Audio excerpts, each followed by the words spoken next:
gunshot. Yeah. That's gunshot.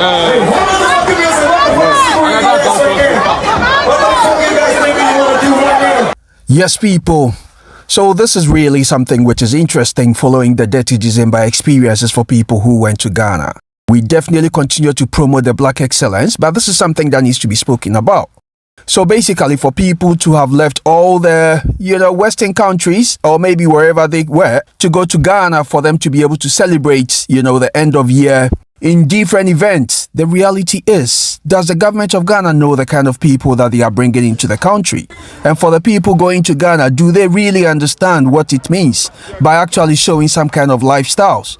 So in Ghana, now people are actually using guns, doing raves or taking them to these kind of public gatherings. I would definitely say we need to be asking ourselves those questions, whether Ghana is ready for these kind of, lifestyles from the West or lifestyles from extended places outside Ghana. The question that possibly we need to be asking is what stopped, the country Ghana from being known as a cultural zone? What stopped the country Ghana from being known as the Motherland, where people actually went to in order for them to be able to reconnect? So you in the diaspora, you being a black person, every time you've ever heard of Ghana, what was the first thing that came to mind? If it was a rave, then possibly people need to understand that there will be a point in time that the rave could be taken to a different location. And if we are ever going to look at the culture is something that will live for ages. So if people are ever going to come to Ghana for the reason that they could reconnect, they could go back to their ancestral homes in order for them to be able to reconnect with their ancestors. That is something that could be a very long-term project. That is something that people can really connect and actually want to do on a yearly basis. However, if we are looking at entertainment, if we are looking at raves, what we have to put in mind, or something that we need to hold in mind, is raves can happen in different locations. And for that reason, maybe Ghana may not be the party location in some few years to come. And if we are having gunshots and that, if we are having people actually coming through with different lifestyles, which is totally, maybe Ghana has not caught up to it, but this is the reality. The more you open your doors, the more you open yourself to be influenced, maybe positively and negatively. The time is coming where people are actually going to be saying, Ghana is a secular country. I don't know whether that is the situation, but we need to be ready for that, because the reality is those who are coming in with the spending power would influence the country. And if they are influencing the country, how ready are we? Ghana has not got to that point. Other places in Africa has not got to that point where anything goes. So maybe we need to be asking ourselves a question, are we ready for the diaspora yet? And if we are just opening our doors, if Ghana is just opening its doors to anything to do with the West, if anything to do with party lifestyle, which possibly, yes, Ghana may be able to absorb it, but the reality is to what extent? There are certain things in terms of cultural values, in terms of decorum and all that may not be tolerated in Ghana. But unfortunately, during Detty December, that is the way forward. So let's pause, let's have a minute and be asking ourselves those questions, whether we are really ready for this kind of new experience. But I believe in the cultural values, I believe in the identity of the people, and I actually believe in having a legacy, having that kind of identity that says that this is how these people actually are.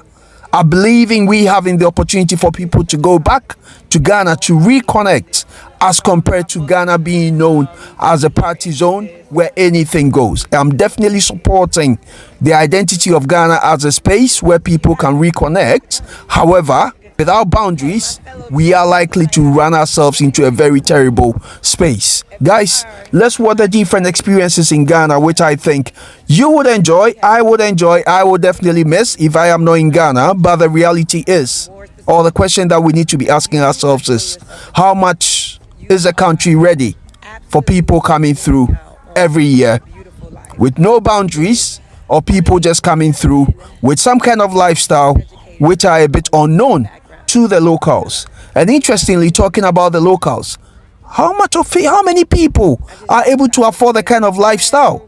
Anyway, enough of my rants.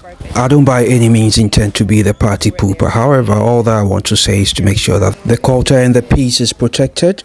And if you are going to Ghana, make sure you enjoy it, but maybe other people can express it better than I can. I'm actually really disgusted at the fact that some of you all traveled all the way across the seas to Ghana and all you did was party and go to the club. As a Ghanaian, I know, but like as a black well-read woman, you should know that Ghana has such a rich history for you, especially being from the diaspora, and to go there and just party and not go and see Elamina Castle or how the locals are living or see how kente is woven is really like disgusting and disappointing to me. We should know as conscious travelers who are black and brown people what it does to the infrastructure of a company when you do not support locals. And to just go and party at clubs that, mind you, are not even owned by Ghanaians is just kind of, you know, it doesn't really sit right with me. And if you're gonna go to a country like Ghana, like support it, like learn about the culture. It's beautiful. You just took that long ass flight with your 3 stops to get there. Like, why not check out what's going on before the sun sets? And so I just implore everyone who's going to be traveling to these indigenous countries and like to go out and explore and get outside of Accra and see how locals are living and see what they're doing and support businesses and like get to know the culture, because in turn, like, you're not appreciating the place. And if you're gonna all you're gonna do is come to party, stay at home.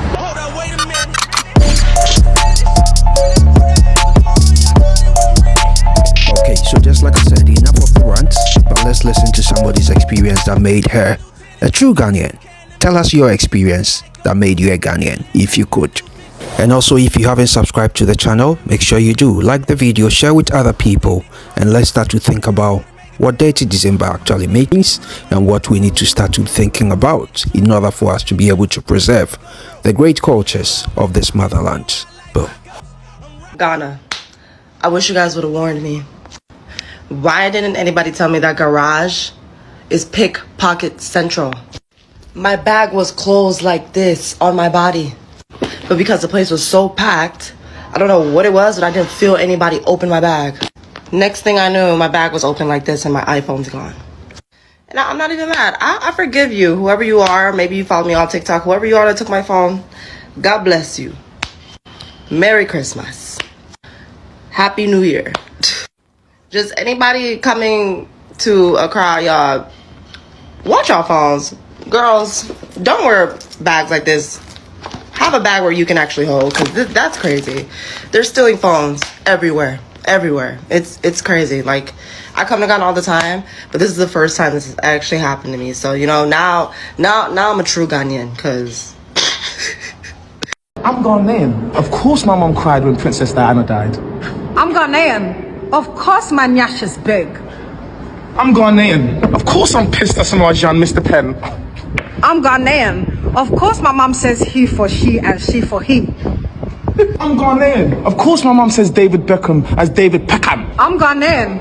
Of course we say please after every word. Please, sir. Please, miss. Please. We live better in Africa than you're living in America. The same house in Africa, you wouldn't even be able to be in it in America. You see? So you have help. You have, you know, I've had friends come and be shocked. Oh, you have fancy cars. Oh, you have big houses. Yeah, did you think we were living in trees? We're not. not only is Africa, Ghana, so rich in culture, but some of the best food I've ever had in my life. Some of the best people I've ever met in my life. The parties, oh baby, the parties. Everybody out here is partying, they dancing, they're sharing bottles, they're drinking. I'm telling you, it's a time. It is such a time. And no, I'm not paid to say this. No, I'm not booked to be here and do this. I come because I love it. And that's just as real as I can keep it. So if you haven't, you need to come. It's a good time. Hey, my fellow children of the diaspora, let me explain something to you. If you are black and living in America, or even the UK, or any of the Caribbean islands, and you have not ventured to Africa, more specifically Ghana, you are doing yourself a disservice. You are absolutely missing out on a beautiful life, a beautiful experience. I mean, we have been misinformed, miseducated for so long. You can see my background, it's beautiful. It's kind of faded out. Let me turn the camera. I just decided to go visit a friend. It's her son's birthday party, and I came over here to where they're staying. I'm also thinking about what this would do for the locals in Ghana. Like, they won't be able to afford half of these services because the service providers are raising their prices so high to match tourism dollars. That's not how it works. Anyway, just like I said from the onset, this video was not mainly to rant, but it was mainly to draw people's attention to the fact that Detty December is definitely the way forward. We support everything in terms of people going to the motherland to celebrate and enjoy themselves at the end of a very, busy year. However, it's about time. We need to start to reflect on the contributions that our brothers and sisters from the diaspora are bringing back to the motherland, but also for the people of the continent, not to forget their true values, their traditions and cultures that has ever held their continent together. And if this is the first time that you are watching this channel, we talk about Black excellence, we talk about Black experiences, and whilst we definitely celebrate our brothers and sisters going back to the continent, we want to make sure we are cautious about the possible impact this may have on the locals, on ourselves, as well as the identity and the respect that we have for our individual spaces within the motherland. People, remember to click on the subscribe button, like, share, and tell us your experience in the motherland that made it fun, that made it interesting whilst you visited.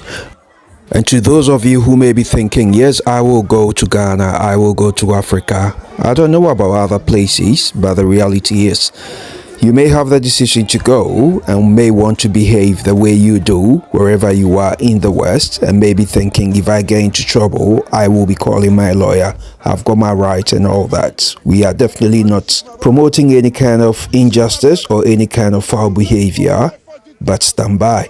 I think the real awakening will come up when you get yourself into trouble. So people, this is not to say we don't want the community to go and enjoy, but the reality is, don't go and get yourself into trouble. Leave those things behind, and when we go, let's respect the cultures, enjoy ourselves, and when the time comes, let's come back in peace. Why do you shoot my brother? You shoot my brother? Nigga, you London boy, you like fighting too much, Bumbo Clarty then. You guys like fighting too much. You shoot my brother. You shoot my brother. Why do you shoot? Hey. Alright people, respect to you and see you in the next video. Boom. Say the captain, I'm lieutenant, I'm the type. That Lambo, my new bitch, she'll ride like my ghost. I'm riding around my city with my hands. Mama need that real money, my son needs some help. These niggas try to take my